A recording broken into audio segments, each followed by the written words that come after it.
not of this world left its mark on him. I sense it. You feel he has answers? For both of us. Middle-earth: Shadow of Mordor. It's a third-person open-world action game. Takes place in between The Hobbit and Lord of the Rings, and it takes place entirely within Mordor, so just after Sauron's return. The precious. It showed us. It showed us treasures of the Bright Master. No more riddles. Like with Shadow of Mordor, it's been like a huge opportunity for us because we're getting to work on a next-gen game, we're getting to work on an open-world game, we're getting to work on a game that explores the lore in between The Hobbit and Lord of the Rings.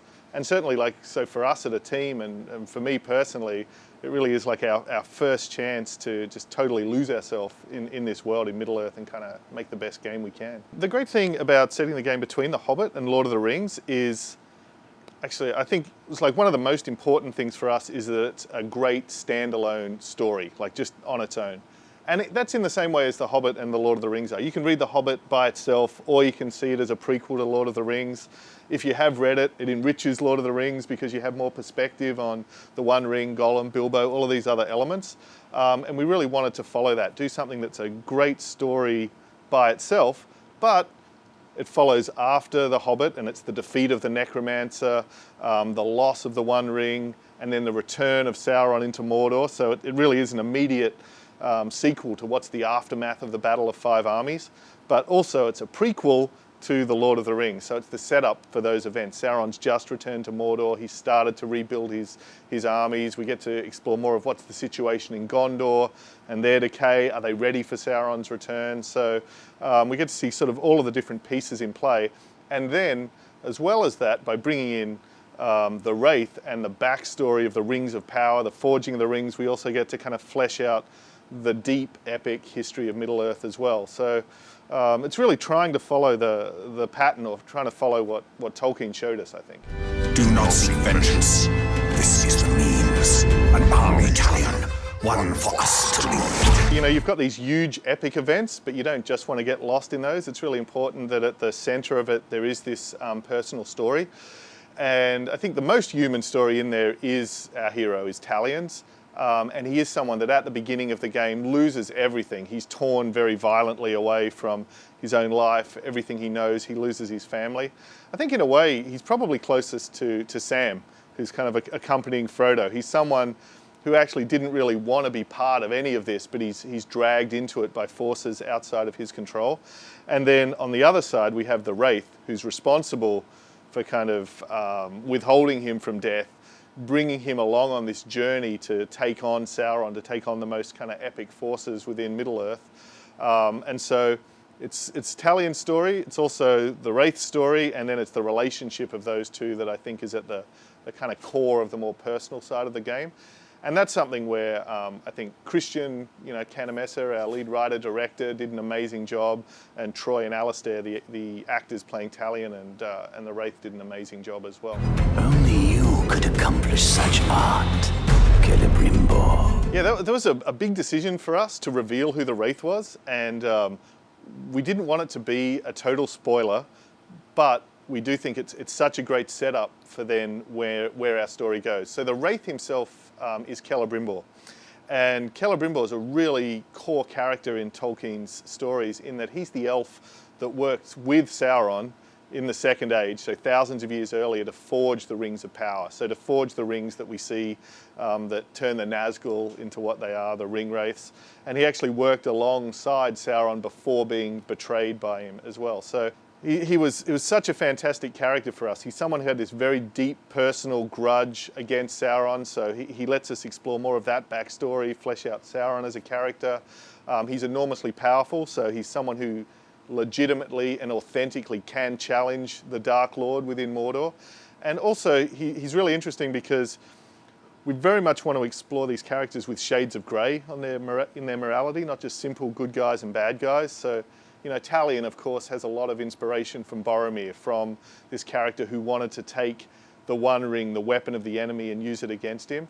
And Celebrimbor is also very much, although he's an elf, in that same way, not someone who's a simple black and white character. He's obviously very flawed. He worked with Sauron. He's responsible for a lot of what subsequently happened. So putting those two guys together was really interesting and exciting for us. You remember? A few broken images, yes. And now I wish that I didn't. Celebrimbor, when he first awakens at the start of the game, he's not at his full power. That's something you're going to grow into over the course of the game.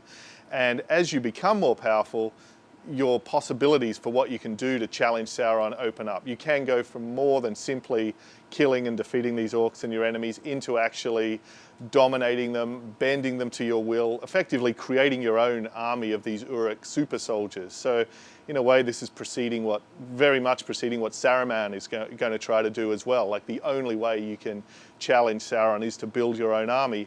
And Celebrimbor has the power to do that. But then, of course, the other side is you're going to be facing other enemies as well. So not only these extremely powerful orcs and sort of masses of those, and through the Nemesis system, a huge variety of those guys, but also the Black Captains, the three of Sauron's most elite champions who are responsible for the initial attack on the Black Gate, and then ultimately the Dark Lord himself. So difficulty is something that was really key to get right for this game, because the consequences of death, resurrection, the fact that if someone kills you, they grow and become more powerful, the fact that one does not simply walk into Mordor. We have to make this a really dangerous place in order for it to make sense and be meaningful. And the ways that we've sort of handled that, the game's really, it is quite challenging when you first go in, but the key is everybody has a weakness. So by gathering intel, by learning about your enemies, by planning, there's always a way to take them down. And then the other thing is, as you're developing your powers as a Wraith, you do have a pretty enormous growth in how powerful you are. So if you are getting to a point where you are kind of beating your head against a wall and this particular enemy is just too powerful for you to take on now, there's either take down his weakness, take down his defenses and kill his bodyguards, or go and do something totally different, pursue the story or side missions and grow in power and then come back. So, you know, we really give players a lot of ways to control their own experience and their own difficulty, but actually within the living world of the game, rather than kind of popping out to the front end and just hitting easy. Really what we did is we made the system and we let the world kind of come to life. So in that sense, it's not a sim, but it is, you know, really like a living world. And then quite often, you know, ourselves or other people would ask us, are you going to disallow this thing? Or are you going to stop people doing this or not let them do that? And the more we sort of got through development and the more we played, we basically just said no. So really, if someone's goal is to dominate absolutely everyone or make things so powerful that they can just charge into a mission with their forces and stand back and watch that, if they've set that up, then yeah, we're not doing anything to limit people's options or not let them do that or pursue whatever strategy they want to. So yeah, balancing, you're right, was like a huge challenge, and kind of the slightly cheeky answer is we just did a ton of play testing. And I don't think there's any way up front we could have known exactly how it would have evolved, because it is like this living thing. You just have to poke it and see how it reacts, and then kind of adjust on the fly. So there was a lot of iteration, a lot of balance. The good thing, you know, because it is a living world and because there's so many different tools at your disposal, I should say, whether it's using the environment or using monsters or setting guys on fire or exploiting their fears, there was always another system or some other part of the world that we could kind of tune up. The thing we really tried to avoid actually was kind of min-maxing on any strategy. So for a while, just to give an example, for a while, fires and explosions were a bit overpowered, and that was kind of a go-to strategy. But then we had so many other means we could do within the strategies of the orcs, or how they could react, or what resistances they could have to counteract that.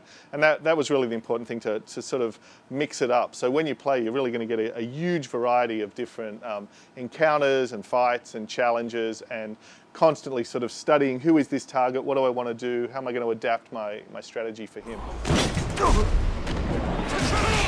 Working with Christian Canamessa, and part of why we wanted to work with him, like his experience in his other games like Red Dead, is they're very, very strong crafted stories, you know, with a beginning and a middle and an end and these amazing side characters.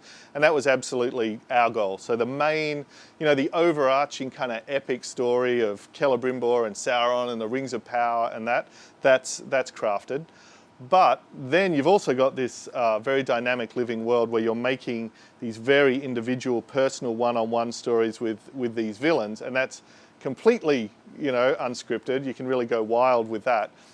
And then the trick is, at certain points in the story, you know, these things cross over in really meaningful ways. So we can have very key battles or very key showdowns where the guys you're bringing into that fight are personal followers that you've crafted as you've built your own army, or, you know, the general defending this fortress in front of you is a particular nemesis who hates your guts. And then when those two things intersect, you know, it's pretty magical. That's kind of something that I personally haven't really seen. I think it's been really, really consistent that as soon as anyone gets their hands on the game, the reaction we always hear is that this really is its own thing. And I think there's two things. One, obviously the inspiration from the combat and even the stealth, the predator elements of Batman are definitely there. Like, we definitely looked at that as a starting point of the best third-person camera controls combat in the industry, so that was a foundation. But then the way that sort of takes place in the living world really is something unique. And of course, we want people to, you know, be comfortable with the controls, like to be really seamless and be able to immerse themselves. But yeah, as I say, I think as soon as people play it, it's definitely its own thing. What we've tried to do is have a strategy where as much as possible we can have the best solution on both. And the way we've done that is at Monolith, we're totally focused on the next gen or current gen, whatever it is now. You know, the PlayStation 4, Xbox One, PC, and we're focused on that. And then there's a different studio, Behavior, totally focused on the previous gen platforms, so the PS3, Xbox 360. So they have all of our code, all of the game, and they're, you know, really 100% focused on getting that to the highest level they can on the platforms they're responsible for. Middle-earth: Shadow of Mordor, it's coming out on PlayStation 4, Xbox One, PC, PlayStation 3, and Xbox 360 on October 7th.